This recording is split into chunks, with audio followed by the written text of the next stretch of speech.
پاکستان جو ہے وہ کافی پیچھے ہے، کیونکہ ہمارے ہاں گیس کی پرائس جو ہے وہ ریجن میں تقریباً ڈبل ہے، اور اسی طرح الیکٹریسٹی کی پرائس جو ہے وہ about 40-50% is higher than the average region. پھر تو یہ دو چیزیں جو ہے اس میں بارے میں بجٹ میں جو ہے وہ کوئی مجھے ایفرٹ نظر نہیں آئی. ہاں یہ ہے کہ جو اب ہمارے نئے جو پاور پروجیکٹس لگ رہے ہیں اس میں جو ہے وہ ونڈ اینڈ سولر اینڈ پھر کول اینڈ جو ہے ہائیڈل، یہ سب چیزیں جب آپریشن میں آ جائیں گی تو ہماری ایوریج کاسٹ نیچے آ جائے گی اور وہ پاس آن ہو سکے گا. لیکن اس کے اوپر جو ٹیکسز ہیں گورنمنٹ ان کو کم کر کے اس کو زیادہ اکنامیکل بنا سکتی تھی، نمبر 1. نمبر 2، جو ٹیکس کے جو ہے سٹینڈرڈز ہیں اس میں ہم جو ہے وہ بھی ہائی ہیں، لیگ بیہائنڈ کر رہے ہیں. ہاں، لیکن اس میں ایفرٹ کی گئی ہے، اس میں یہ ایفرٹ کی گئی ہے 30% سے زائد کبھی بھی ہو تو پرابلم ہوتی ہے. جی، تو اس میں ایفرٹ کی گئی ہے کہ وہ 30% کو 25% کرنے کا اناؤنسمنٹ کی ہے. سپر ٹیکس کو جو ہے وہ کم کرنے کی جو آئی تھنک خوش آئند بات، اور یہ بونس پہ ٹیکس ہٹانا یہ بھی آئی تھنک اسی ڈائریکشن میں ایک قدم ہے. ایک پازیٹیو سٹیپ آپ کہہ رہے ہیں لیا گیا ہے، لیکن ابھی بھی بہت کچھ کرنا باقی ہے. بہت زیادہ کرنا باقی ہے، بہت کرنا، کیونکہ اگر آپ عوام کو روزگار مواقع دیتے ہیں تو ضروری ہے کہ تیز رفتار انویسٹمنٹ جو ہے وہ ہم اٹریکٹ کریں. سی پیک جو ہے وہ ایک ذریعہ ہے، اور اس کے لیے میں سمجھتا ہوں کہ ایک اچھا سٹیپ ہے، اور پاکستان کے لیے جو ہے وہ بہت پازیٹیو ڈیولپمنٹ ہے، لیکن اس کو بھی تیز رفتار امپلیمنٹیشن کی ضرورت ہے. نہیں، یہاں پر ایک بہت بڑا چیلنج ہے. دیکھیں انیشلی اس کو انٹروڈیوس کیا گیا ایز اے انرجی کوریڈور. آپ کو پتہ ہے جو نمبرز ہیں، فگرز ہیں، میں اب اس کی گہرائی میں نہیں جاتا، لیکن تقریباً کہتے ہیں کوئی 32 سے لے کر 36 ارب ڈالر تک جو ہیں وہ تقریباً توانائی کے شعبے میں لگیں گے. آپ صحیح کہہ رہے ہیں علی، اس کا ٹوٹل 54 بلین ہے. 14 بلین جو ہے government to government infrastructure development کے لیے، اباؤٹ 40 بلین جو ہے جس میں سبسٹینشلی انرجی ہے. بٹ میرا پوائنٹ یہ ہے کہ اس کو بھی ہم اویل بہت سلو کر رہے ہیں. مطلب یہ ہے کہ یہ 14 بلین کا جو گورنمنٹ ٹو گورنمنٹ ہے اس میں سے گورنمنٹ نے ابھی تک 4 بلین کا فائنینشیل کلوز کر سکی ہے. اور اسی طرح جو پرائیویٹ اس دفعہ بھی کچھ ہم نے اس مد میں نہیں دیکھا، چھوٹ کی مد میں دیکھا، لیکن اس مد بجٹ کے علاوہ بھی اس کے اوپر جو ہے وہ کام کرنے کی ضرورت ہے کہ جو پرائیویٹ سیکٹر کا 40 میں سے صرف 13 بلین کا فائنینشیل کلوز ہوا ہے، اس کو تیز ہونا چاہیے. میں ایک اور بات یہاں بتانا چاہوں گا کہ پاکستان جو ہے وہ ایسا بھی کوئی گرا پڑا ملک نہیں ہے. 15 بلین ڈالر کا ہمارا ڈیولپمنٹ بجٹ ہوتا ہے پورے ملک کا، ہمارا فیڈرل اینڈ اگر پروونشل کا دیکھیں تو ہم اس سے تیز رفتاری سے ہم کو چاہیے کہ یہ فیسلٹی ملی ہوئی ہے تو اس کو اویل کریں اور تیزی سے یہ سارا انفراسٹرکچر پٹ ان پلیس کریں. کیونکہ ہم اگر انیشیٹ بھی کرتے ہیں تو اس کو کمپلیٹ ہوتے ہوتے 3 سے 5 سال جو ہے وہ نکل جاتے ہیں. تو ہم تیزی سے، میں سمجھتا ہوں کہ پاکستان کو ضرورت ہے 100 سے 125 بلین ڈالرز کی اپنا انفراسٹرکچر کو مکمل کرنے کے لیے. تو اس کو کوشش کرنی چاہیے کہ 3 سے 5 سال میں جو ہے یہ پورے کا پورا جو ہے وہ امپلیمنٹ ہو جائے، تب اس کے فوائد جو ہے وہ ہماری اکنامی کو حاصل ہوں گے، ہمارے ملک میں روزگار کے مواقع بڑھیں گے، ہم ایکسپورٹیبل سرپلسز بنا سکیں گے، ہمارے لیے امپورٹ سبسٹیٹیوشن ہم بنا سکیں گے. لیکن آپ جب یہ سنتے ہیں بات کہ not in this life time, جب ہمارے مطلب پالیسی میکرز اور پولیٹیشینز یہ کہہ دیتے ہیں کہ جی سی پیک تیار ہوگا but not in this life time, آپ سمجھتے ہیں کہ ایسے پروجیکٹس ہماری اکانومی افورڈ کر سکتی ہے جو not in this life time? نہیں، آئی بلیو یہ تو بہت زیادہ جو ہے وہ سر 15 سے 30 تک چلے گئے نا سر، 15 سے 30 سال تک. نہیں اتنا. آئی تھنک یہ to be fair with the government as well, اس میں جو انہوں نے اسٹیپ لیے ہیں وہ رائٹ ڈائریکشن میں ہیں، بٹ ہمیں جو ہے وہ ان کے اوپر پریشر رکھنے کی ضرورت ہے کہ وہ تیزی سے کام کریں اور تیزی سے کام کریں. اور اس میں صرف گورنمنٹ ہی نہیں، آئی تھنک پرائیویٹ سیکٹر کو بھی اپنا پورا حصہ اس میں ڈالنا چاہیے. اچھا، یہاں پر ایک چیز آپ سے یہ پوچھنا چاہوں گا، یہاں پر کیونکہ میں آپ سے تھوڑا ان ریلیٹڈ کویسچن بھی پوچھتا ہوں جو سٹاک سے منسلک نہ ہو، پالیسی میکر سے. رمضان کی آمد ہے. اب پرابلم ہمارے یہاں یہ ہے کہ ہم نے اپنی اکانومی کو ڈیزائن اس طرح سے کیا ہوا ہے کہ وہ رمضان کے اندر ہمارے کسٹمرز کو بھی فیسیلیٹیٹ نہیں کرتی اور ہمارے بزنسز چند کو بینیفٹ کرتی ہے، باقیوں کو بینیفٹ بھی نہیں کرتی. What's your view? اس میں سٹاک کو بھی ملا لیں گے، وہ سٹاک کے اندر بھی لوگ آدھا وقت آرام ہی کر رہے ہوتے ہیں. ایکچولی رمضان میں تو اکنامیکلی جو ہے وہ چیزیں جو ہے وہ بہتر ہوتی ہیں، اس لیے کہ لوگ اپنی خریداری جو ہے وہ بڑھاتے ہیں، وہ زیادہ بڑھاتے ہیں. تو اس میں I think food and clothing تو خاص طور پہ جو ہے اس میں ڈیمانڈ جو ہے وہ بہتر ہوتی ہے، کنزیومر گڈز جو ہے وہ بہتر ہوتے ہیں، تو اس لحاظ سے اچھا. لیکن ڈیفینیٹلی لوگوں کی کام کرنے میں ایفیشنسی جو ہے وہ سلو ہو جاتی ہے، کنسٹرکشن سلو ہو جاتا ہے، کام جو ہے آفیسز میں ورکنگ آورز جو ہے وہ کم لمیٹڈ لوگ روزدار ہوتے ہیں، تو اس میں کام جو ہے وہ ویسی روزے کی کیفیت میں ہونا ہو لیکن خود پر طاری ضرور کر لیتے ہیں. اسٹاک ایکسچینج میں میں یہ سمجھتا ہوں کہ ہماری ایفیشنسی بڑھ جاتی ہے، کیونکہ پھر آپ وزٹرز کم ہوتے ہیں رمضان میں، آپ کو ہر وزٹرز کے ساتھ پھر آدھا گھنٹہ چائے کافی وغیرہ گزارنا نہیں پڑتا، تو وہ ایفیشنسی جو ہے میں نے دیکھا ہے کہ رمضان میں بڑھ جاتی ہے ہماری. اچھا، بطور فائنینشیل انالسٹ اور صحافی بھی میں سٹاک ایکسچینج کی کارکردگی رمضان کے اندر کافی عرصے سے دیکھتا آ رہا ہوں، تو لیکن پچھلے 2-3 سال سے ہم یہ دیکھ رہے ہیں کہ رمضان ایفیکٹ کی نفی ہو رہی ہے، یعنی رمضان کے اندر جو ایک نیچرل بیہیویئر ہوتا ہے مارکیٹ کا وہ اب چینج ہو رہا ہے. ایسا کیوں ہے؟ کیا سرمایہ کاروں کی توجہ اب بڑھ گئی ہے یا کیا وجہ بنتی ہے اس میں؟ اب آٹومیشن ہے، لوگ زیادہ پہلے کے مقابلے میں پروفیشنل بھی ہو رہے ہیں، یہ اب نئی جو ٹیکنالوجی وغیرہ کا سلسلہ ہے تو اس میں پرسنل ایفرٹ آپ کو جو ہے وہ کم لگتا ہے. ورکنگ آور کم ہونے کے باوجود ویسے میں بتاؤں کہ اسٹاک ایکسچینج کا اگر آپ 10-15 سال کا ریکارڈ لیں گے تو نارملی رمضان میں جو ہے وہ مارکیٹ اچھا پرفارم کرتی ہے. جی اس میں نے یہی دیکھا کہ پہلے دوسرے تیسرے عشرے میں ہر ایک میں بیہیویئر فرق ہوتا ہے، لیکن ایونچولی لوگ آخر میں عید سے پہلے اچھے پیسے لے جانے میں بلیو کرتے ہیں. تو مارکیٹ نام ہی سیکھا ہے کہ وہ ہمیشہ بیہیویئر ڈیفرنٹ ہو، اگر وہ پریڈکٹیبل ہو تو پھر مارکیٹ نہیں ہے. یہ بڑی اہم بات ہے. ویسے آج اس کے یہ معنی ہے کہ آپ سے پریڈکشن لی جا سکتی ہے مارکیٹ کی. سر ایک مختصر سا سوال کروں گا، پھر اس کے بعد جو ہے مجھے بریک پہ جانا ہے. آپ سے یہ جاننا چاہوں گا، یہ نئی مینجمنٹ آئی، ان کے آنے کے بعد کچھ حالات میں تبدیلی آئی ہے؟ یہ نئی بہو تو آ گئی، اس کو اتنا عرصہ ہو گیا لیکن نہ تو یہ کچھ کارکردگی دکھا رہی ہے نہ اس کی کوئی پرفارمنس ہے. معذرت کے ساتھ برا نہ مانیں. جی آئی بلیو ایکسپیکٹیشنز جو ہے وہ بہت ہیں مارکیٹ پارٹیسپینٹ کو، کیونکہ آپ یہ Chinese as a share holder آئے ہیں، پھر ان کے نومینیز بھی یہاں ہیں، پھر نیا ایم ڈی بھی جو ہے وہ آیا ہے، لیکن ابھی تک جو ہے وہ صرف باتوں کی حد تک جو ہے کام ہے، ایکٹیولی کام ہوتے ہوئے جو ہے. نہیں تو آپ لوگوں پر کیا برتری لی انہوں نے؟ مطلب آپ جب کارکردگی کر رہے تھے تو بھی بیچ دیا اسٹریٹجک انویسٹر کو جو بھی، تو کیا آپ محسوس کرتے ہیں کہ آپ لوگ جو پہلے چلا رہے تھے آپ لوگ برا چلا رہے تھے، یہ لوگ اچھا چلا رہے ہیں؟ ایک مطلب ویسے موازنہ تو انسان کرتا ہے نا. جی ایکچولی آئی تھنک چلا تو وہی موسٹلی تو پاکستانی ہی ہیں، اور اس میں بیچا نہیں ہے، انہوں نے پارٹنرز لیے کہ پارٹنر لیا ہے. تو آئی تھنک دونوں لوکلز اینڈ انٹرنیشنل ایکسپیرینس جو ہے وہ مل کے امید کرتے ہیں کہ بہتر پالیسیز آئیں گی، بہتر جو ہے وہ انٹرنیشنل ایکسپیرینس جو ہے وہ انڈکٹ ہوگا، تو اس سے جو نتائج ایکسپیکٹ کیے جا رہے ہیں وہ آئیں گے. لیکن I think to be fair with them as well, ہمیں تھوڑا سا وقت بھی جو ہے وہ دینا چاہیے. 2-4 مہینے کی پرفارمنس چلیں آپ کہتے ہیں اتنے سال ان کو دے دیا، ابھی سال دے دیا، ابھی ان کو 4-5 مہینے اور دے دیتے ہیں، اس کے بعد بھی دیکھ لیں گے کہ وہ کیا ایسا کوئی کر کے دکھاتے ہیں. یہاں پر ایک چھوٹا سا بریک لیتے ہیں، بریک کے بعد واپس آتے ہیں، پھر خالصتاً سٹاک ایکسچینج اور سٹاک ایکسچینج کی کارکردگی کے متعلق بات ہوگی، کیونکہ بجٹ کے اندر کچھ اقدامات لیے گئے، اس کے اثرات کس سیکٹر پر ہوں گے، اس کے بارے میں بات کریں گے. Let's take a short break.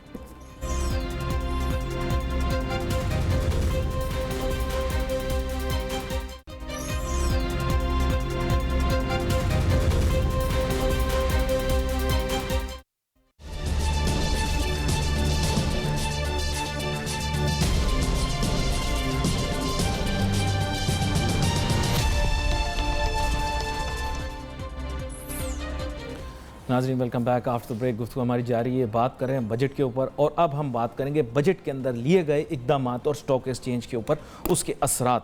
ہمارے ساتھ موجود ہیں جناب عارف حبیب صاحب. عارف حبیب صاحب، بنیادی طور پر جو ہی بجٹ کا اعلان ہوا کچھ لوگ تو اتابلے ہو گئے، انہوں نے کہا فلاں سیکٹر میں شیئر بڑھ جائے گا، فلاں سیکٹر میں شیئر بڑھ جائے گا، اس کو یہ فائدہ ہوگا اور اس کو وہ فائدہ ہوگا. اگلے دن سٹاک ایکسچینج کھلی، کوئی اثر ہی نہیں ہوا، بے اثر. مطلب ویکینڈ کے بعد جب سٹاک ایکسچینج کھلی، لوگ بڑے جناب جوش و جذبے اور ولولے کے ساتھ پہنچے کہ بھئی اگلے دن مے ڈے ہے، کچھ کما کے نکلیں گے. کچھ بھی نہیں ہوا. یہ کیا ہوا عارف حبیب صاحب؟ ان اتاروں میں ہم لوگ بھی شامل تھے. تو اس دن جو تمام جو ہے ہمارے جو ایکسپرٹس ہیں وہ 2 دن تک جو ہے وہ ڈسکشن کرتے رہے، کیونکہ فرائیڈے کو جو ہے وہ آیا، پھر سیٹرڈے سنڈے. میں اس وقت نہیں تھا کراچی، بٹ ہماری ٹیم نے تمام جو فنڈ مینیجرز ہیں ان کے ساتھ کیا، کارپوریٹس جو ہیں ان کے ساتھ ڈسکشنز کی. اور میرا بھی جو ہے وہ یہی خیال تھا کہ مارکیٹ جو ہے وہ دوسرے دن 800,000 پوائنٹ جو ہے وہ بڑھنی چاہیے، لیکن سرپرائزنگلی مارکیٹ وہ 300 پوائنٹ کھل کے جو ہے وہ بڑھی، پھر اس کے بعد جو ہے وہ نیگیٹو پہ بند ہوئی. پھر دوسرے دن جو ہے وہ یہ تھا کہ اب آج تو مارکیٹ جو ہے ٹھیک ہونی چاہیے، لیکن دوسرے دن بھی گر گئی، اور آج صبح جو ہے وہ سارے یہی ویو تھا کہ اب 2 دن ہے، آج ریکوری ہوگی، لیکن آج مارکیٹ زیادہ جو ہے وہ گر گئی. اور اسی کو مارکیٹ کہتے ہیں. مجھے یاد ہے کہ جب وہ ڈار صاحب ٹیکسز لگاتے تھے تو ہم شور مچاتے تھے، لیکن مارکیٹ بڑھ جاتی تھی، تو وہ کہتے ہیں یار آپ شور مچاتے ہو، مارکیٹ بڑھ جاتی ہے. تو میں یہ کہتا ہوں کہ یہ مارکیٹ نام ہی اسی کا ہے کہ آپ صبح سوچ کے آئیں کچھ، وہ ہمیشہ جو ہے آپ جس طرح سوچتے اس طرح جو ہے وہ نہیں ورک کرتی.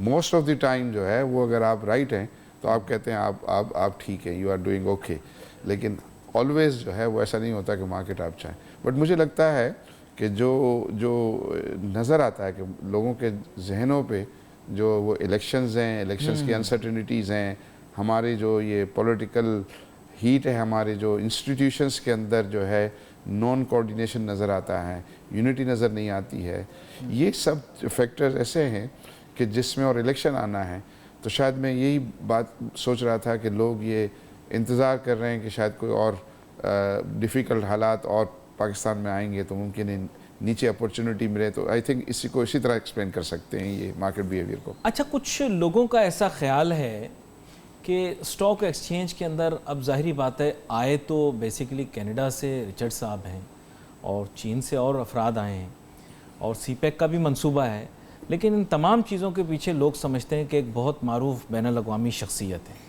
اور ان کا شاید یورپ کے اندر پڑا ہوا ہے.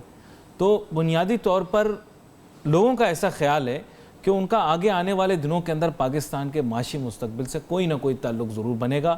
وہ ماضی میں یہاں تشریف بھی لائے پاکستان، انہوں نے میٹنگ بھی کی.